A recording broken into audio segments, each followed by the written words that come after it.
Hello and welcome to the Dinosaur number 240, another 7 curious, interesting things I saw last week. So as ever, let's crack on.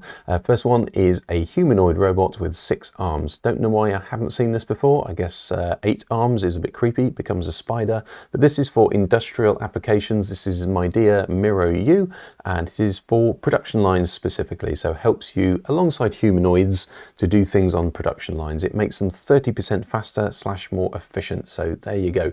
If you're in the market for one of those, then that's the one for you. This is a really interesting exploit. This affects WhatsApp and Signal, hasn't been closed down yet. This was spotted last year and people have now actually made sure it works. So this is all about the read receipt. So when you send a message between two WhatsApp channels or two WhatsApp apps, for instance, then the read receipt is that puts that little tick on it that shows it's been read. Now actually you can send a load of messages and you spoof messages essentially, and maybe 10 a second, and you can then measure how long it takes to come back, and that tells you a lot about the device it's just gone to, apparently. So top left, it can tell you, for instance, how quickly it comes back. It gives you a probability of whether the screen is on or off, i.e. possibly when somebody's on their phone or not. In the top right, you can see whether the speed it comes back can tell you whether it's an Android phone or a mobile, an Apple phone, for instance, which I think is interesting. You can also tell whether, for instance, the app is active or not in the background. And you can see in the bottom right-hand corner, you can tell whether somebody's on Wi-Fi or they're making a call or not. So just invisibly in the background, you don't know this is going on, but somebody can start pinging you messages that you don't even see, and from that they can tell whether you're on your phone, whether you're not on your phone. And of course, if they correlate this to two devices that are both on the call at the same time all the time, they know that two people are speaking to each other, so they know who your friends are. Really interesting. It's not been closed down. So yeah, good exploit. That's called Careless Whisper. This is Red Bull, and they held the largest game of Tetris. This is in the Dubai frame. This is obviously in Dubai. So what happened here is lots of people went online. You played Tetris on the Red Bull website, and therefore you got into the finals. And all of these people got into the finals, and they played via 2,800 drones in between the frame. So very exciting. 150 meters high. That's awesome. So we do like that. Probably very noisy also. This is this is great piece of PR. This is EngineAI. They've had this robot for a while. I've probably reported on it as well. They have several robots, and this is the T800. So they got it to kick their CEO. So there you go. And as you can see, you've probably seen a lot of robots like this in the last couple of weeks, doing lots of kicking, lots of fighting, lots of running, and this is where it's starting to go now, kicking actual people. Now, as the CEO said, it was too violent. Without protective gear, no one could withstand it. So this is happening, folks. We've got active robots actively kicking their bosses. So there you go.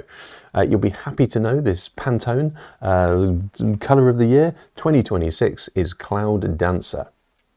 If you want the Pantone number, it's 11-4201. So there you go, that's the colour there. And this year, as you probably know, has been pretty tricky. So for 2026, we want to encourage true relaxation and focus, allowing the mind to wander and creativity to breathe, making room for innovation. So there you go.